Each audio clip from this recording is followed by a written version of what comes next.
இனிய காலை வணக்கம். ஜூன் 15, 2017 வியாழக்கிழமை இன்றைய பத்திரிகை கண்ணோட்டம் நிகழ்ச்சியில் நாம் எடுத்துக்கொண்டுள்ள தினகரன், தினத்தந்தி, தினமலர், த ஹிந்து தமிழ் ஆகிய 4 நியூஸ் பேப்பர்லையும் அந்தந்த ஆசிரியர் ஒவ்வொரு செய்தியையும் எந்த கண்ணோட்டத்தில் பார்த்திருக்காங்க என்பதையும் எந்தெந்த செய்திக்கு அவங்க முக்கியத்துவம் கொடுத்திருக்காங்கன்றதையும் பார்க்க போறோம். இந்த வகையில் நம்ம எடுத்துக்கக்கூடிய 4 நியூஸ் பேப்பர்லையுமே ஹெட்லைன்ஸ் என்னன்னு பார்த்தோம்னா, திமுக கூண்டோடு வெளியேற்றம். இதுல தினகரன்ல எப்படி கொடுத்திருக்காங்கன்னா, அரசுக்கு ஆதரவாக வாக்களிக்க எம்எல்ஏக்களுக்கு லஞ்சம் கொடுக்க முயன்ற விவகாரத்தை பேச அனுமதிக்க வேண்டும் என்று சட்டமன்ற எதிர்க்கட்சி தலைவர் மு.க. ஸ்டாலின் கோரிக்கை வைத்தார். இதற்கு சபாநாயகர் அனுமதி மறுத்ததால் சட்டப்பேரவையில் கூச்சல், குழப்பம், அமளி நிலவியது.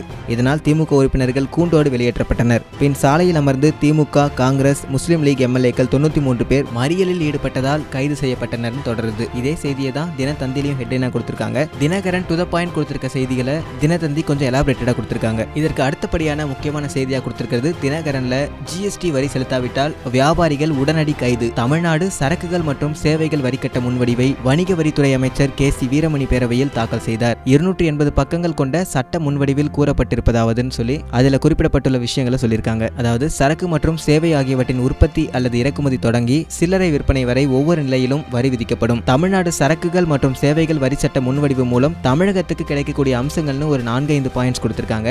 அண்ட் கடைசியில இந்த சட்டத்தை மீறவங்களுக்கு தண்டனை விதிக்கப்படும் தெரிவிச்சிருக்காங்க.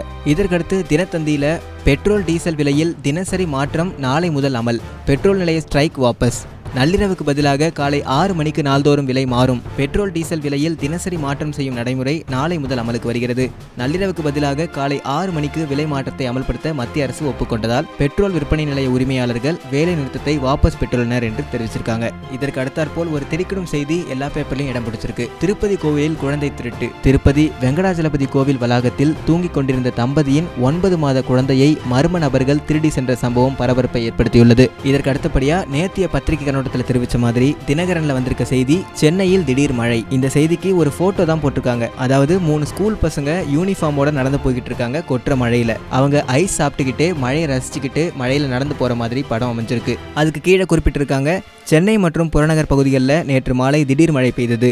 பள்ளி முடிந்து வீடு திரும்பும் மாணவிகள் மழையில் நனைந்து கொண்டே வருகின்றனர். இடம் ஐயப்பந்தாங்கல்னு குறிப்பிட்டிருக்காங்க. அண்ட் ஸ்போர்ட்ஸ் நியூஸை பொறுத்த வரைக்கும் எல்லா பேப்பர்லையும் ஒரே செய்தி தான். இங்கிலாந்தில் நடந்து வர ஐசிசி சாம்பியன்ஸ் டிராஃபியில் செமிஃபைனல் 1ல இங்கிலாண்டை பீட் பண்ணி பாகிஸ்தான் ஃபைனலுக்கு முன்னேறிருக்காங்க. அதே மாதிரி இன்னைக்கு நடக்கக்கூடிய செமிஃபைனல் போட்டியில் இந்தியாவும் பங்களாதேஷும் மோதுறாங்க. இந்த போட்டியில் இந்தியா தான் ஜெயிக்கும்னு எதிர்பார்க்கப்படுது. அப்படி ஜெயிக்கும் பட்சத்தில் இந்தியாவும் பாகிஸ்தானும் ஃபைனலில் மோதுவாங்கன்னு ரசிகர்கள் எதிர்பார்த்துட்டு இருக்காங்க.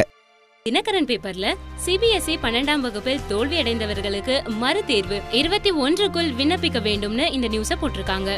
இதே தினகரன்ல குடியரசுத் தலைவர் தேர்தலில் பாஜகவுக்கு அதிமுக வாக்களிப்பது தமிழக மக்களுக்கு செய்யும் துரோகம்னு மார்க்சிஸ்ட் கம்யூனிஸ்ட் கட்சியோட மாநில செயலாளர் ஜி. ராமகிருஷ்ணன் தெரிவிச்சிருக்காரு. இதுக்கு அடுத்தபடியா தினகரன்ல சட்டப்பேரவையில் பங்கேற்ற பின்னர் தமிழ்முன் அன்சாரி, தனியரசு, கருணாஸ் ஆகியோர் வெளியே வந்தனர். பத்திரிகையாளர்கள் பணம் பேரம் விவகாரம் தொடர்பாக விளக்கம் கேட்டனர். கருணாஸ் எம்எல்ஏ நிருபர்களை பார்த்தவுடன் விளக்கம் எதுவும் கூறாமல் வேகமாக காரை நோக்கி நடந்தார்னு குறிப்பிட்டிருக்காங்க. இதையடுத்து அதிமுகவின் பண பேரம் அதிர்ச்சி அளிக்குதுன்னு வைகோ பேட்டி கொடுத்திருக்காரு. இதையடுத்து உலக அளவுல அதிர்ச்சி தரக்கூடிய விஷயம், லண்டனில் பயங்கரம். 27 மாடி குடியிருப்பில் தீ விபத்து. 12 பேர் உடல் கருகி இறப்பு. 75க்கும் மேற்பட்டோர் படுகாயம். இது தீவிரவாதிகளின் தாக்குதலா என்பது போல் தினகரனில் குறிப்பிடப்பட்டுள்ளது. தினத்தந்தியில மீன்பிடி தடை காலம் நீங்கியது. ஆழ்கடலில் மீன்பிடிக்க மீனவர்கள் புறப்பட்டனர். இன்னும் ஒரு வாரத்தில் மீன் விலை குறைய வாய்ப்புள்ளதா குறிப்பிட்டிருக்காங்க.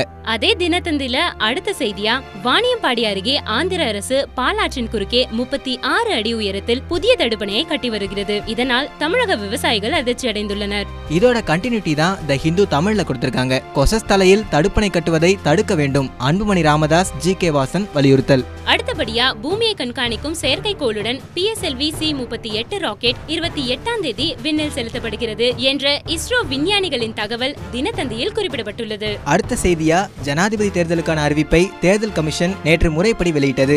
இதையடுத்து வேட்புமனு தாக்கல் நடைமுறைகள் நேற்று துவங்கினு தினமலர்ல குறிப்பிட்டிருக்காங்க. தி ஹிந்து தமிழ்ல ஆவின் பாலில் தண்ணீர் கலந்தது தொடர்பாக விழுப்புரம் நீதிமன்றத்தில் நடைபெற்று வரும் வழக்கை விசாரிக்க 2 வாரங்களுக்கு சென்னை உயர்நீதிமன்றம் இடைக்கால தடை விதித்துள்ளது.